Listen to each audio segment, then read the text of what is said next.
Do you have any stories from your editing days related to Jack Schiff and his time on the Manhunter from Mars strip? I don't really, actually. I mean, I as you know, I'm a huge Martian Manhunter fan, who, if all right-minded people are, from all the idle head of Diabolu all the way up. But no, I never got a chance to meet Schiff, which is a shame. But I spent a lot of time, one of the first things I did when I got to DC was get in the library and spent like a couple of days literally rereading every Martian Manhunter story ever from the very beginning.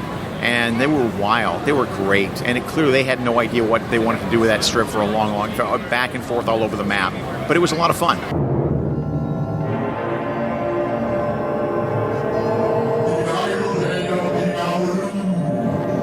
A podcast for John Jones, the Manhunter from Mars, his world, and the vile menagerie of villains he must confront.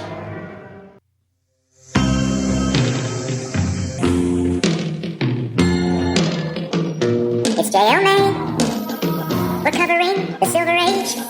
It's JL,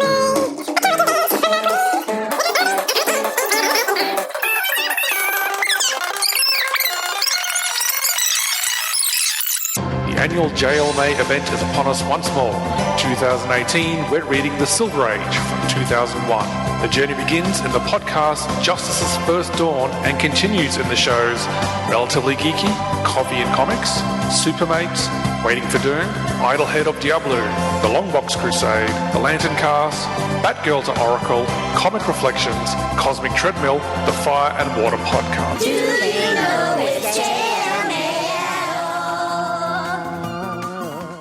Prior to the events in the main crossover, Agamemnon was depicted conquering a world by pitting its populations against one another. This was just another in a series, but among his victims was one who challenged him with legends of a Justice League, mighty enough to defeat Agamemnon. This piqued his interest, and though the League's home world was not known in this place, they knew of a past encounter with Kanjar Ro. Him, Agamemnon knew of, and captured his enemies Hyathus, Crom, and Sayar, as a token of appreciation for directions to the League. After his multiple defeats at their hands, Kanjar Ro was only too happy to help, and warned of the need to be especially careful with the three most powerful heroes, J'onn J'onzz, Green Lantern, and Superman. Meanwhile, the Justice League of America were on another alien world, following up on a Priority 1 alert that had been sent to them by Hal Jordan. The team split up to investigate, and J'onn J'onzz soon felt something familiar, a powerful psychic force. J'onn threw caution to the wind in pursuit of this force, and was swiftly captured alongside Superman, Aquaman, Batman, and Green Lantern by Diabolu. The ancient race that ruled this star cluster eons ago used this world to bury their countless dead. I think it will make a fitting tomb for all of you as well. Don't worry, I'll ensnare the others shortly. Green Arrow was still free as he gazed from what he thought was a safe perch, but he was detected by Diabolu and prevented from firing on the Kalanorian by his hypnotic third eye. However, the Emerald Archer could fire a strobe arrow at his mesmerized teammate, freeing their minds so the rest could follow. Martian Manhunter, eyes ablaze, angrily affirmed, "No, Diabolu, not a second time. You caught me off guard before, but now I've prepared a mental screen to protect us all from your trance. I think it's time to surrender." Diabolu tried to escape, but his illusion powers failed him against Superman's X-ray vision, while the Atom delivered a knockout punch. Disguised as a statue, Agamemnon observed that this league was just what he needed for his plans of widespread conquest. The lead story from Silver Age Secret Files and Origins #1, cover dated July 2000, was by D. Curtis Johnson, Michael Collins, and Vince Russell. Hi, I'm Nicholas Prom, the host of Comic Reflections, a podcast devoted to Silver and Bronze Age comics. Join me and my spunky sidekicks, Jeff Barnhart, the crusty curmudgeon from Dogpatch USA, and Spencer Valadez, podcasting's very own Apache Chief, as we discuss the grooviest comic books of yesteryear. You'll find us on iTunes, Stitcher, and at comicreflections.wordpress.com. What are you waiting for? Tune in, turn on, and kick ass.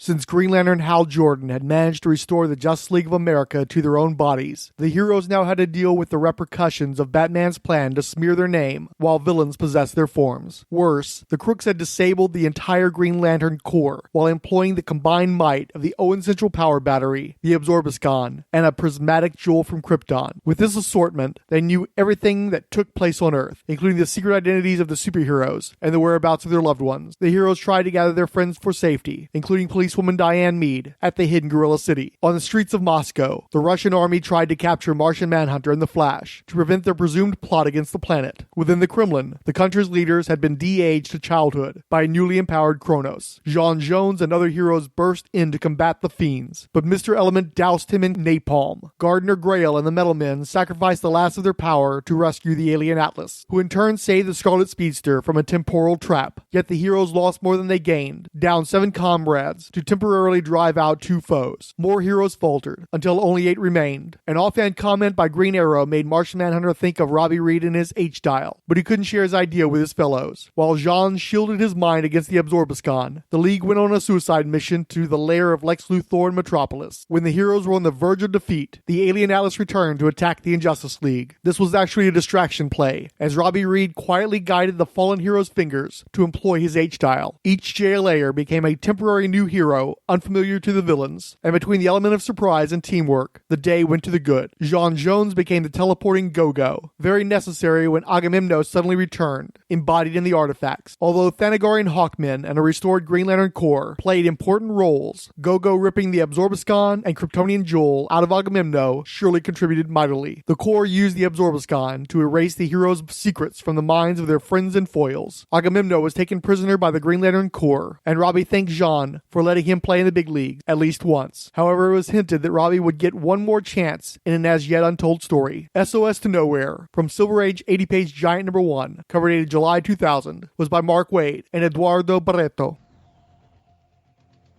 To tell you the story of Green Lantern is to tell you the story of the birth of a universe, the origins of DC as a whole. It's a magic emerald meteor from space in the 1940s. It's the establishment of the JSA. It's the birth of the Silver Age. It's the introduction of a universal police force. It's the formation of the JLA. It's the emergence of the multiverse. It's a crisis in both space and time. It's an emerald dawn. And it's an emerald twilight. It's the brightest day. And the blackest night. And the Lantern cast covers all of this and everything in between. We're Green Lantern's greatest advocates and fiercest critics. We've been fans for years, and it's the reason we're self-proclaimed Lanternologists. So find us on iTunes and Stitcher and give us a listen, because the history of Green Lantern really is the history of the DC Universe, and we've got the interviews, commentaries, reviews, and more to back it up.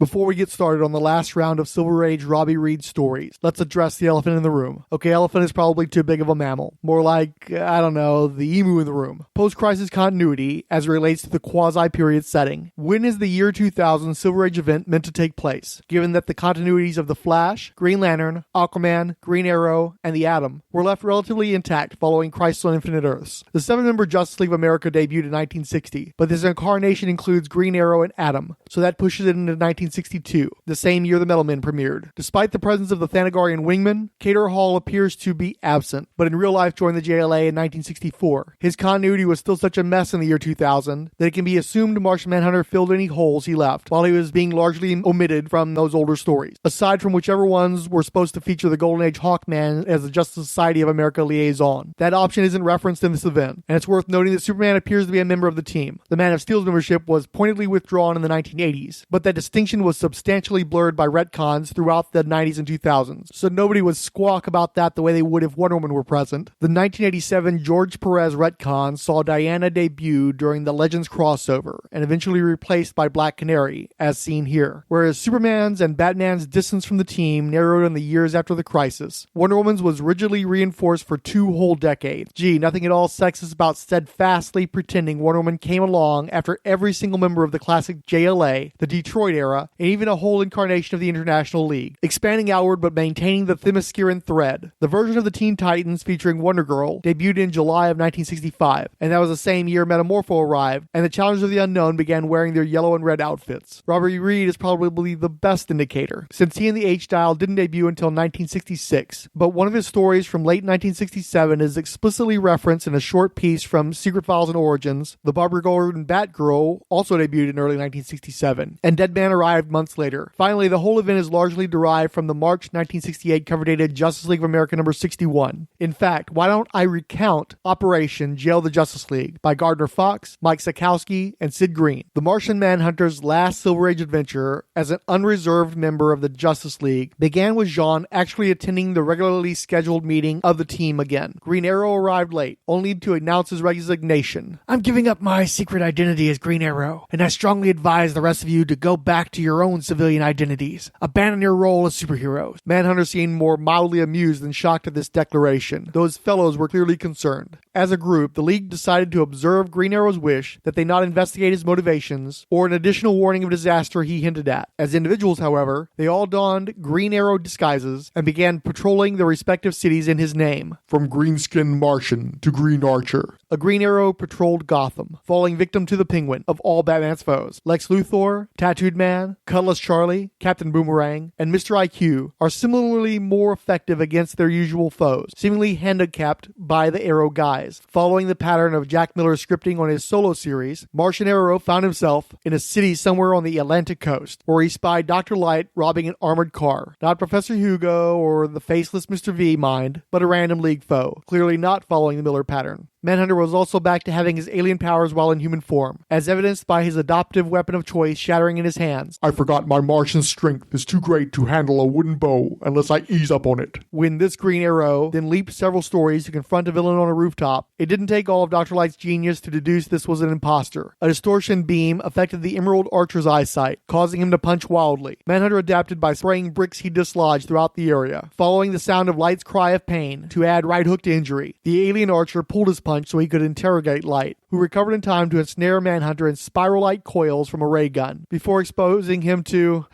fire. Dr. Light then switched bodies with the Martian, leaving his own seeming form to be carted off to jail. Like the rest, the shrinking atomic Archer was overwhelmed by plant master Jason Woodrue, but in his case, the future Floronic Man was felled by the real Oliver Queen, quiver in hand. Queen switched off the device Woodrue had been carrying, causing the illusion of villains in a local jail to dispel, revealing a gaggle of wrongly imprisoned archers. The liberated Leaguers, joined by a Wonder Woman who'd passed on cross-dressing, answered Oliver Queen's signal device for an Ellery Queen revelatory summation. Dr. Destiny, still performing acts of grand villainy in a sports jacket, had been using his fantastic Materiopticon to perform the switches. He specifically targeted Green Arrow as his first victim, considering him the author of his initial defeat against the League. However, the improved Materiopticon still had a bug, allowing Green Arrow to revert to normal prematurely in his jail cell. Arrow rushed to the League meeting to unmask Destiny, but the Doctor could have assumed the form of any of the other Leaguers in his absence. Therefore, Arrow resigned and began following the Leaguers in secret. Destiny, the latest version of his unnamed villainous collective, burst on the scene. Say, what exactly happened to this version of Dr. Destiny? Oh right, the British. I'm sure Floronic Man can relate. Getting back on track, Leaguers paired off with their, is there a term for someone permanently designated as not your arch foe? And Dr. Light, who shot fire bubbles at the Martian Manhunter. Effective Fox teamwork meant our heroes changed partners and danced in a 2-page spread, with Superman capturing Cutlass Charlie, Aquaman bopping Boomerang, and so on. Snapper Carr even got to slug the Tattooed Man. John Jones, he stopped a boomerang with his chest, the kind thrown by the captain that Aquaman had already handled. It was also the one boomerang. Green Arrow snagged another while wrapping up Woodrue, and a third was still aloft. Plus, the Martian Manhunter was the second hero to falter after Batman, meaning his story was allotted 3 pages, where Superman, Aquaman, and Green Lantern shared a single panel of defeat. Flash and Hawkman got one apiece. The minus. No one, not even with my liberal entry policy for the Vile Menagerie, considers Dr. Light a member of the Manhunter Rogues Gallery. Further, Manhunter never gets to beat anybody here, as the Atom actually put the kibosh on both Light and Destiny. That's how you get a handle like Tiny Titan, am I right? 3 issues later, the Fox-Sekowsky creative team were finished, leaving Manhunter as a punk on their last use of him, and turning the screw with the 2-part introduction of his eventual usurper, Red Tornado. Thanks, guys. At least for my money, the creators went on to better work in Red Wolf and the Diana Prince Wonder Woman series. Admittedly, my opinion may be the minority there. Oh, and to answer the question posed at the beginning of this segment, June 1968 appears to be the best bet for the setting of the Silver Age event, as that's after Black Hawk had returned to his original World War II uniform, and Hawk and Dove had debuted in Showcase Summer 75.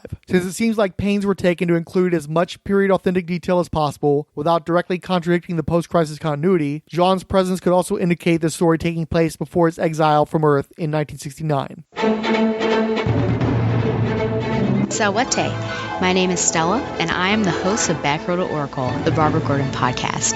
Backrow to Oracle is a podcast dedicated to Barbara Gordon, the first woman to hold the mantle of Backrow for an extended period of time, roughly 1967 to 1988. The goal of Backrow to Oracle is to examine the character's history from her first appearance as Batgirl and continuing through her tenure as Oracle.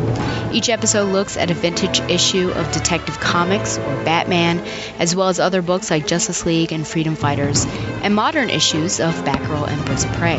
I also keep track of news involving Batgirl and other members of the Bat family, and I have a revolving series of segments like Babs in the Tube, which highlights appearances of Babs in TV and film, Shipper Spotlight, which looks at a variety of comic and pop culture couples, gives their history, and determines whether they are hot or not. Reading with Stella, which could be described as an audio drama, or just me reading a book that relates to Babs or doesn't. And of course, the mainstay literature recommendation. I have been blessed to interview writers Scott Beatty and Chuck Dixon on their Batgirl Year 1 work, Brian Q. Miller on his Batgirl run, Dwayne Swarzynski and Christy Marks on their separate Birds of Prey work, and the creators and actors of the Batgirl Spoiled, the web series. I hope to interview more creators and actors in the future. My goal, most importantly, is to make a fun, entertaining, and thoughtful show that people enjoy and from which they learn. Find the show online at thebatmanuniverse.net and iTunes, and follow the show on Facebook and Twitter at Backroll to Oracle. Thank you, and fly on, Babs lovers. I know Robert Greenberger did the Atlas of the DC Universe. Did you have anything to do with the creation of Middleton, Colorado, though? Yeah, that was me. Absolutely, yes. I did all the placements of the cities and all the that entire section on where the cities fall, the maps, the details of the cities, the description. That's all me. Thank you. That was my section. And I put them specifically there because I know I wanted Robby Reed, Dilates for Hero Kid, to also be in the same state because they shared the book and it only made sense. Which you established in the Silver Age crossover. Silver Age crossover, yeah. Shortly after recording the first half of this two-part House of Mystery Dial H for Hero podcast special, I spoke with Mark Waid on the record at Comicpalooza for about half an hour, then took a short break to save the recording before engaging in a sort of speed round the writer had offered me. Thankfully, I didn't lose the entire interview to battery failure the way I did the last 5 minutes that I'll try to summarize now. I asked about Waid's favorite DC crossovers as an outreach for the DC OCD podcast, and I told Paul Hicks what Waid said while we were recording our Bloodline segment, but I don't think he ended up using that material. Waid, of course, mentioned Chrysler and Infinite Earths, but also defended Millennium as well-intentioned. Waid's greatest enthusiasm was for the Invasion event, covered in detail by Siskoid and Boss on the First Strike podcast. Likely bitten by some of the questions I had asked previously, Waid name-checked his own Underworld Unleashed and Silver Age crossovers. Despite its cool reception from editorial and fans, Waid loved writing Silver Age and said he wished he could have spent his entire career writing those types of stories. He doesn't appreciate DC's failure to ever collect the story and has made his own custom hardbound edition of the event. I asked Waid why he didn't include any Martian Manhunter villains in Silver Age, and with faux indignity, he retorted, "Who? Seriously, tell me who? Commander Blanks?" And after a pause, he offered, "Monty Morin?" I acknowledged the commercial infeasibility of using anyone from the Vile Menagerie, but I also pointed out how Waid once tweeted out that finding my online Martian Manhunter encyclopedia was his favorite thing of that day, and includes a whole subsection on the Alien Atlas's adversaries. Frankly, DC Johnson helped scratch that itch by using Despero in his story, but I'd have honestly preferred virtually anybody over Dr. Light. Since Waid favored human villains for the story, Professor Arnold Hugo would have made me very happy, or even Monty Moran, though both were probably too similar to the post-crisis Lex Luthor. Finally, Waid confided 2 points of interest related to this crossover, only one of which I'm at liberty to share. Most of the Silver Age one-shots featured covers drawn by an actual Silver Age artist, but Justice League's was drawn by Ty Templeton. In an article from Secret Files and Origins, there's a thumbnail for a cover by Murphy Anderson, but the artist fell ill and was unable to complete the cover in the time allotted. What isn't mentioned in the article was that Neil Adams was originally slated to draw the cover, but upon reading Mark Miller's script, quit the assignment. As for the other admission, I'll only say that Mark Waid did more work on the event than he took credit for. If you want to follow up on that, you'll have to ask him yourself. Hello and welcome to Chris and Reggie's Cosmic Treadmill, where we go back to the past and read a comic book from the year of publishing. You can find us every Sunday on chrisandreggie.podbean.com or pick us up via iTunes, Stitcher, Podbean, Google Play, iHeartRadio, Spotify, and through Cubic Zirconia distributors with a minimum order of 10,000. Tell us what you're thinking about comic. You can write to us at weirdcomicshistory@gmail.com. You can find us on Facebook at facebook.com/cosmictmailhistory. You can tumble us on Tumblr at cosmictmailhistory.tumblr.com. The show account for Twitter is @CosmicTMill, and I'm on Twitter @ReggieReggie. I'm at Ace Comics. You can see our weekly writings about current DC Comics at WeirdScienceDCComics.com. And you can check out Chris's personal blog at ChrisIsAnInfiniteEarths.com, where he reviews a different DC comic from any point in history every single day of the week, many, many weeks running. We also have the show site, WeirdComicsHistory.blogspot.com. But anyway, that's pretty much we'll wrap it up for this one. I think that'll do us. Folks, I want you to keep it on the treadmill.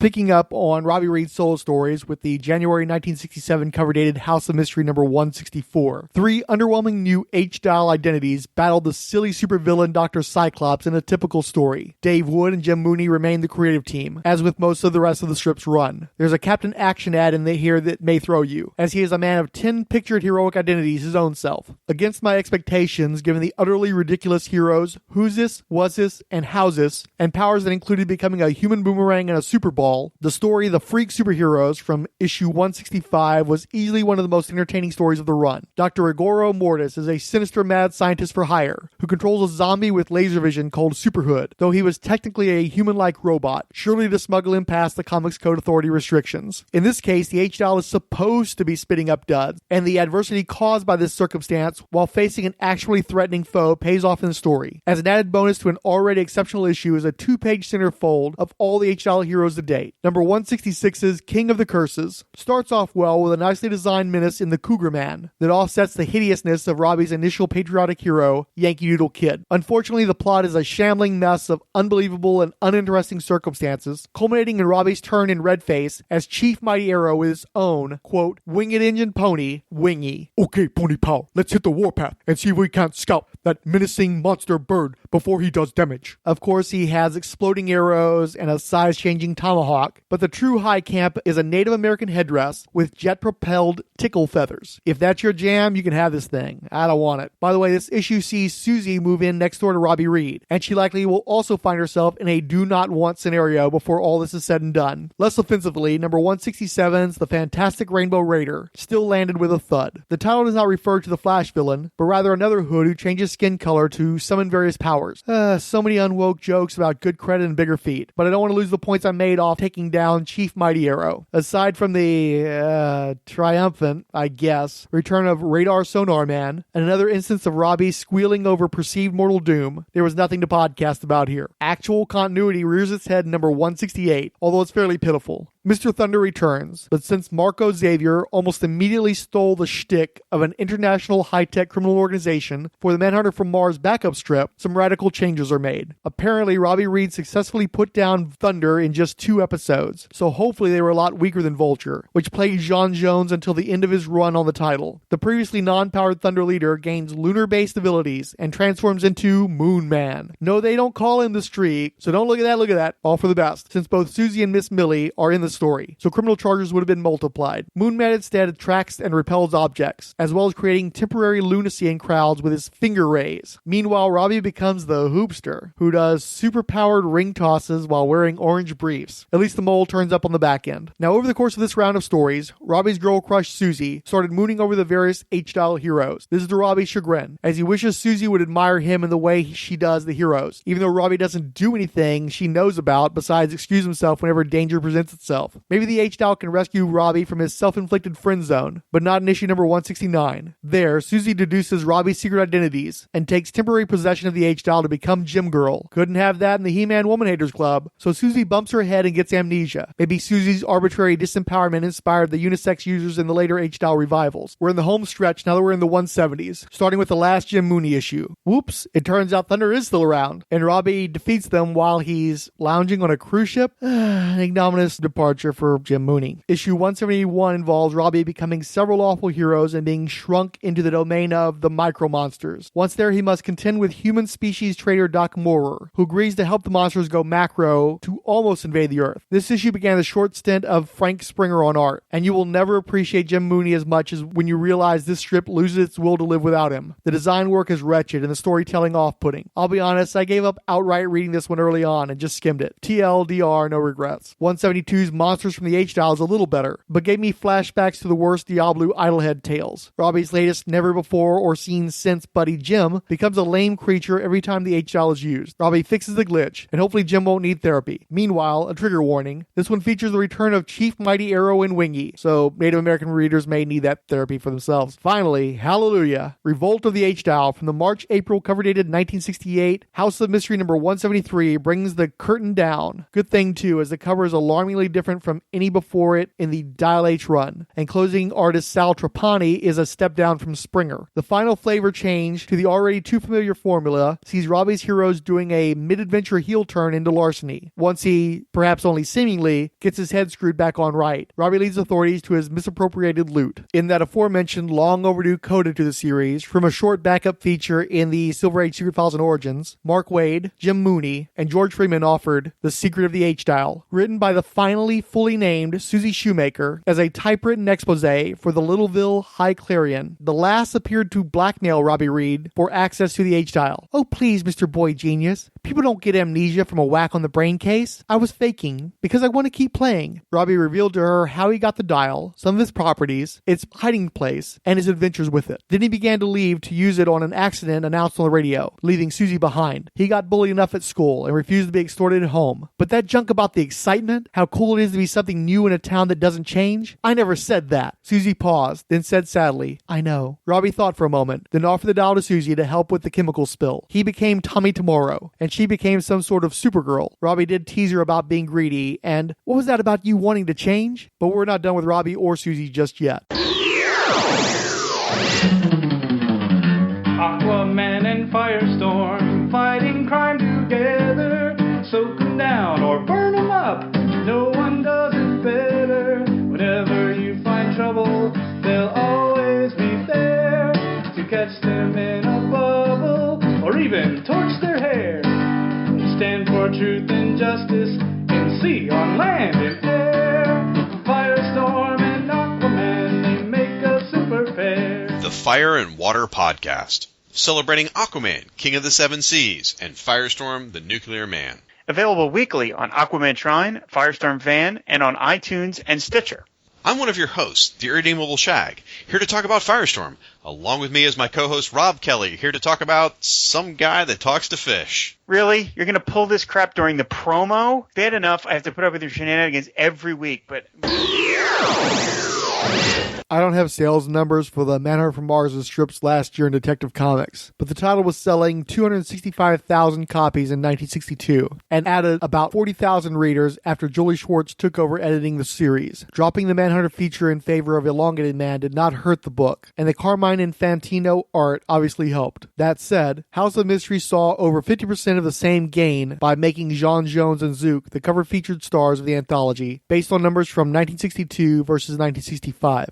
Unfortunately, the Martian Manhunter shed more than half that gain across a year of largely poor quality Idlehead of Diabolu stories. And at that time, selling less than 200,000 copies was pretty dismal, so it's understandable that the editor sought a new lead feature. Jack Schiff went all in on Dial H for Hero, the sole cover attraction from its debut until Schiff's retirement, with barely a mention made of the Manhunter strip going forward. John Jones's adventures also shrank by roughly half, as Robby Reed was given double the Martian Manhunter's page count. The newly added letters page, Dial L for letters, focused heavily on Robby Reed's adventures, with only about a half to two-thirds of the printed letters giving a one-sentence acknowledgement to still liking the Manhunter strip too. That said, those letters were typically preoccupied with ranking the H-Dial creations of a given issue and offering readers own character ideas more than showing concern about the stories themselves. House of Mystery lost its entire Martian Manhunter sales bump and then some after a year of Dial H stories, and both Robby Reed and John Jones were evicted from the house by incoming editor Joe Orlando. The book returned to its roots as a horror anthology in the vein of EC Comics. Sales improved, and before long the Comics Code Authority relaxed its prohibitions on supernatural stories to allow for an industry-wide boom of monster magazines. Put out on the street, Jean and Robby had to rely upon the kindness of strangers to provide shelter as a guest or temporary resident in their books, often through random reprints of old stories. Jean had a bunch of team-ups with Superman, a short-lived strip in Adventure Comics. Robby was paid back for helping reintroduce Plastic Man in the Silver Age in the 13th issue of the Pliable Paladins Revived series, cover dated June-July 1976. Comics. In a Freudian slip, the first page announces the return of Robby Reed, only to add, to make matters worse, he plays an important role in this story that we had to call Kill Me, Will I Die, by Steve Skeets, Ramona Fraden, and many helping hands. One day after using the H-dial, Robbie's hormones were finally awakened by an exceptionally attractive girl, and he became lost in the fog of teenage lust for 2 years. He literally dropped the H-dial where he stood and thought of little else besides the strawberry blonde Rachel Evans. Some online sources refer to this as an unexplained amnesia that isn't corroborated by later stories, and those sources need to learn how to take a joke. Robbie somehow managed to sleepwalk through a gig as a busboy for the restaurant below Bellow Holler Lodge, where a girl named Amelia Roost finally shook him from his state through her championship hog calling. Reed recovered the H-dial from its snowy berth and reactivated it. However, the device had become rusted and warped, so that when he dialed HERO, the familiar forms he'd taken in the House of Mystery strip had turned villainous, or at least rather naughty. In a break from the old strip's need for a refractory period between heroic erections, Robbie rapidly rotates through the Mighty Moppet, King Candy, the Mole, the Human Starfish, and finally Plastic Man himself to wreak low-stakes havoc at the lodge, before the actual pliable paladin proves his superiority. Eel O'Brien is sympathetic to Robbie's being driven to crime by base urges, and lets the kid go, although he does take custody of the H-dial. The only real victim is Amelia Roost, a simple girl from Texas, who thought she had found true love with Robby Reed, but the adult boy only toyed with her affections in a transparent bid for sex before forgetting she ever existed, to return to his fixation on the stereotypically hotter girl he doesn't even know. The Me Too movement would assuredly have words with Mrs. Reed and O'Brien. Clearly the story wasn't meant to be taken serious, and probably doesn't have a place in the august Robby Reed canon, so its rather loose and arguably contemptuous handling of the character's supposed lore doesn't hold up to scrutiny. Let's be honest though, nothing about the H-dial holds up to close inspection. There's a decent bit of pathos mixed in with the mild humor, and it's neat to see a comic book character subtextually experience the typical arc of the comic book fan. First, he lives solely for simple garish superhero adventures. Then he drops him like a hot potato to embrace teenage life. He's then crushed by the disappointment of his fantasies never living up to the reality, only to return years later to displace a younger generation of fans. Robbie now demands their adventures cater to his disturbing need for dark relevance in a children's medium, and eventually lives out the rest of his days in grim reworkings of the infantile power fantasies he never grew out of, corrupted by unfulfilled adult wants. Beginning in February 1981's Legion of Superheroes number 272, a new dial H for hero duo was introduced, as the King family moved into a supposedly haunted house in Fairfax. Chris King started school, and soon made the acquaintance of his new crush, Vicky Grant. The pair decided to explore Chris's attic, where they found a cobweb-covered wooden chest bearing the inscription, "My children, you have been summoned here. Thus read these words well. Within this old chest lies the power to help your fellow man. Take the power. Use it wisely, for this is mankind's darkest hour, and they will need heroes which you shall bring forth." Inside the chest was a wristwatch and a pendant, each concealing a small H-dial. The youths became various superheroes, and after this preview, they began a 12-issue run in Adventure Comics. The stories were by Marv Wolfman, and the pencils by Carmine Infantino, though I'd say the real star were the inks of Dennis Jensen and Larry Malstead. Before long, Don Heck was also contributing to the feature, and even the fine inks could only go so far. Dial H failed to catch on as a solo feature, and was dumped in favor of a digest-sized reprint anthology for the last year of Adventure Comics' over 500-issue history. The strip was still surprisingly solid work, with some snazzy-looking villains, so it was a shame that when they moved to a backup feature in April 1982's The New Adventures of Superboy number 28, they were taken over by lesser light. The adventure run involved 3 stories per issue, with some of the later ones featuring Trevor Von Eden, so you can't help but find Alex Saviak a step down. Most of the uninspired run was by E. Nelson Bridwell, Bob Rozakis, and Howard Bender. During a run of this new formula Dial H for Hero, an ongoing menace was introduced in the form of the Master, a mysterious Bondian super scientist who employed various superpowered mercenaries to test the H-dials. The Master was defined by purple gloves, cigarette holder, business suits, and eventually his eyeglasses. The Master was an intermittent adversary until his secret identity was revealed in the New Adventures of Superboy number 49's Farewell to the Master. Though he had finally stripped the children of their H-dials, upon opening them up, the Master found nothing inside. Impossibly, it was revealed that the Master had been masquerading as the kid's local comic shop dealer for pretty much the entire series, and had built a high-tech lair in the basement of Comics Kingdom to gain access to them. More incredulously, the Master turned out to be Socka McGee, Robby Reed. You see, Robbie had taken to dialing more words than HERO with his dial, like the time he was trapped by the wizard Shurkan and had to dial SPLIT to divide himself in two. One half became a benevolent wizard who had helped the new kids in past adventures. The remainder, Robbie, was now a technological genius, but also as evil as the wizard was good. To prevent reverting back to lame goody-goody Robbie, the Master told his H-dial to HIDEYOURSELF.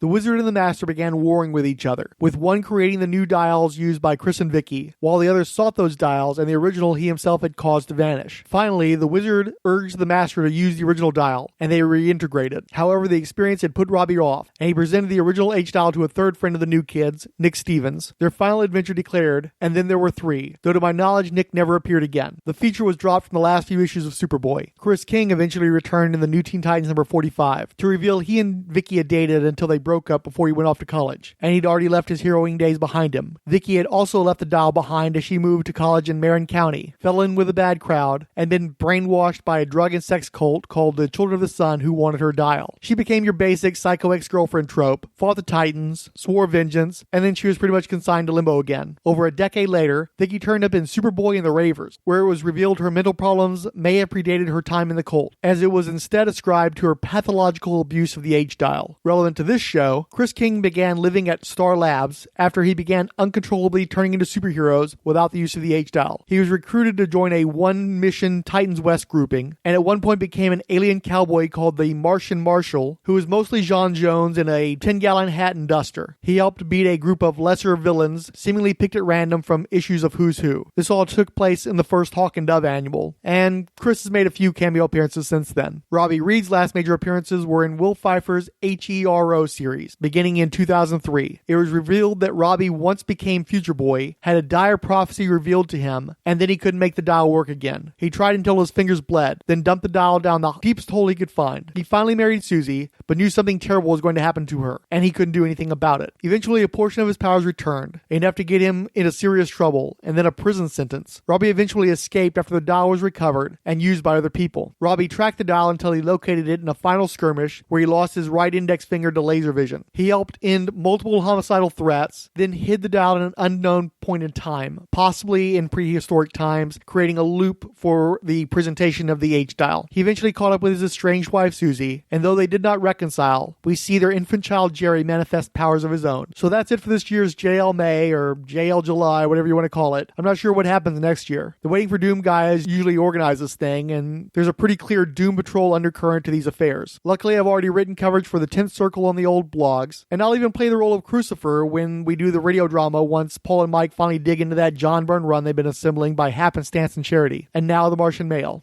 Your ego betrays you. Will you not listen to reason? This won't end well for you. I'm one of your hosts, the Irredeemable Shag. Along with me, as always, is my co-host, the sterling Rob Kelly. And then our buddy Diabolu Frank, in his best style, just recently on the Idle Head of Diabolo, tore to shreds the dial, wasn't it the what was it? Oh, it was Dial H for Hero. That's what it was. Dial H for Hero, yeah.